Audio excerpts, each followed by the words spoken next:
I have to hit the elephant in the room first. Where is game 23? Well, that's complicated. The 23rd Cassette Vision cartridge is Basic Numon, or Basic Guide, and that's basic as in the programming language. It's a cartridge that allows you to use the select pad on the Super Cassette Vision to write basic programs. Yeah, it sounds kind of miserable to me too. There's also a handful of already programmed games included with the cartridge. Now this is by far the rarest Cassette Vision cartridge, and I haven't been able to source a copy of it despite trying for a long time. I thought I'd spackle over that gap with emulation, but the only ROM dump out there for it is corrupt. It crashes the only Super Cassette Vision emulator when you press any buttons, and eventually crashes if you let it sit at the title screen long enough. And I know for a fact that Basic Numon works with this emulator, because the emulator author posted a picture of it running on the emulator. The end result of this is that for the time being, the Epoch of the Super Cassette Vision is just the Super Cassette Vision games. If I ever do source a copy of Basic Numon, then I'll record a video specifically for it, and do what I can to get it properly dumped.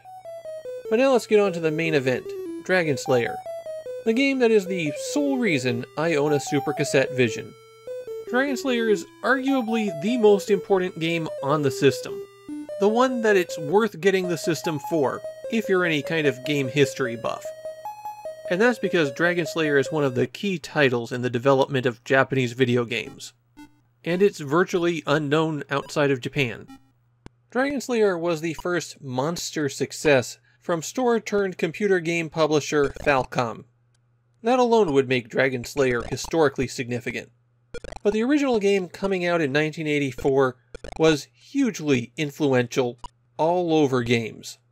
You'll see pieces of it in Zelda, Ys, and well, anything that brings together action and adventure. The concept of the game is simple. You're a hero, and you have to slay a dragon, then collect 4 crowns and return them to your house. The first thing you need to know is how to read the status on the right-hand side. From top to bottom, it's your hit points, your attack power, your experience, your money, your magic potions, and your crowns. Below that, if you're in conflict with a monster, you'll see the monster's attack power and its experience. Experience is a little bit complicated because it's not just your experience as in leveling, it's your defense. So as you defeat monsters, your defense will automatically grow. The interface is easier than you might think. Hitting the left-hand button will interact with whatever object you're on. Hitting the right-hand button will attempt to cast a spell if you're able to. Spells require that you use a magic potion, and each spell costs 1 potion to use.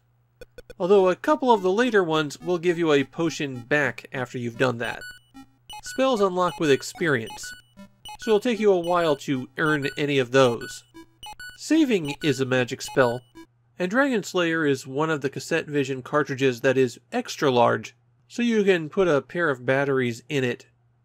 The spells are Jump, which brings a ghost to you, Return, which warps you back to your house, Map, which displays a map of the surrounding area, Break, which destroys solid objects in front of you, and is one of the abilities that gives you a potion back after you use it, Kick, which pushes any solid object away from you, and possibly kills any monster that's there. That one's also one that restores a potion. Freeze, which locks all monsters in the area in place, except for the dragons themselves. Flash, which prevents any monsters from attacking. Fly, which will turn you into a bird and let you move quickly, and is the only way you can move diagonally. Save, and then Key, which is a Super Cassette Vision only spell, and it lets you enter a password to advance to the stage that you stopped at. There are many items scattered around the dungeon that you'll have to collect and use effectively in order to beat the game, and you interact with all of these by hitting the left button. Some items you just collect and get added to your totals, and that's money, potions, and crowns. For the rest of the items, you can only carry one thing at a time, and you'll have to put it down by hitting the left button again. It's very similar to the Atari VCS Adventure in that way. Coins only have one use. You take them back to your house, and they'll give you bonus hit points. Entering your house when you're below your default hit points of 1000, or have fewer hit points than your experience points, will restore you to either 1000 or the level of your experience depending on which is higher. So if your experience is 1500, then it fills you up to 1500, but if your experience is 500, it fills you up to 1000. Coins are 500 hit points each, and in the first dungeon, there's a whole bunch of them located right next to your starting location. So collect those and use them. There's one other item that can't be put down, and that's the sword. You don't have a sword when you start the game, and so you only do 10 points of damage to any monster that you try to fight. The weakest monsters have 1500 hit points, so you're not going to survive combat until you find a sword. Even once you have a sword, you're still going to be pretty weak, but you can take on the skeletons to build up some power, and then the giant lizards are the next level up from them. The way combat works in Dragon Slayer is that enemies move about once a second, so it's possible for you to run around them and avoid them relatively easily, at least until they start appearing in huge numbers. Monsters will spawn out of the graves that you'll see laying around, and the graves are indestructible, so unless you can block it, you're not going to be able to stop the monsters from coming. Monsters have an advantage on you as well, as they can move and attack on diagonals. When you want to fight a monster, you just push yourself into them. It's bump combat here. And as a general rule of thumb, you'll get 2 attacks for every one they get in.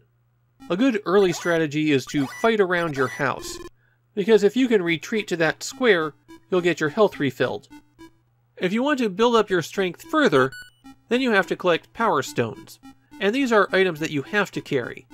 The most common place to find a stone is in a treasure chest, but you will find a few just lying around the map. If you can bring it back to your house, then you'll get a huge boost to your strength. As you slay monsters, more powerful monsters will appear, which means you have to keep locating power stones and bringing them back to your house in order to stay ahead of the power curve.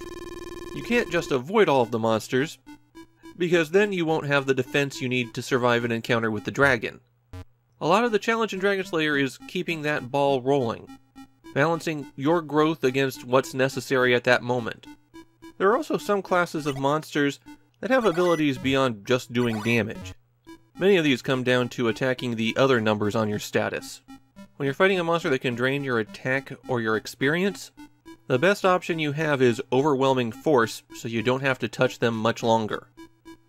Treasure chests can only be opened if you have a key, and that's another item that you have to carry around with you.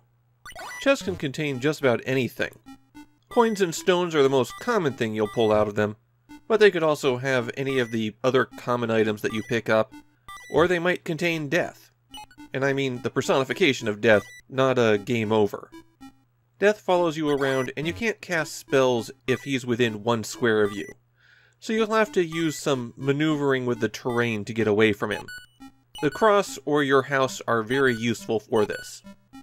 The ring is an item that changes the rules of the game. With it, solid walls become pushable, and so you can rearrange the maze as you need to, opening up new paths, accessing unobtainable treasure, and you can even push your house around. That'll make it much easier to get back there to heal. The final significant item that you'll encounter is the cross. Monsters can't move through it, and if you pick it up, neither you or the monster can attack.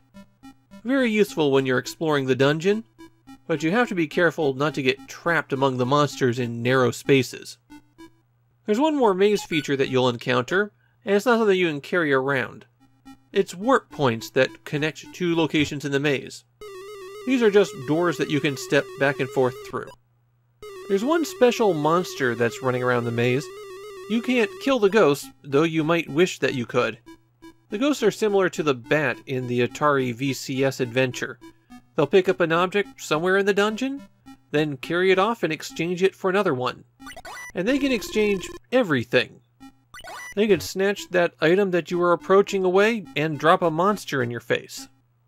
Of course, sometimes that can work to your advantage too. Maybe the worst aspect of the game is that the keys to open the treasure chest are rare. So if a ghost carries off the key that you're using, You're going to have to search a long time, passing a lot of locked treasure chests until you can get it back. And that's everything you need to know to play Dragon Slayer. Every dungeon follows the same general loop. Get a sword, build up strength, kill the dragon, get the crowns.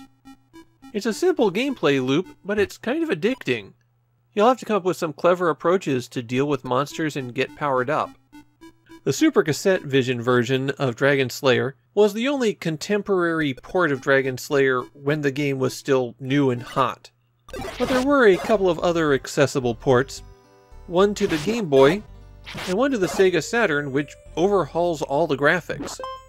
And of course Dragon Slayer saw 3 sequels, but those didn't show up on the Super Cassette Vision. It can be a little bit difficult to get into Dragon Slayer. There's a bit of a barrier to entry here. As a game from 1984, there's plenty of rough edges.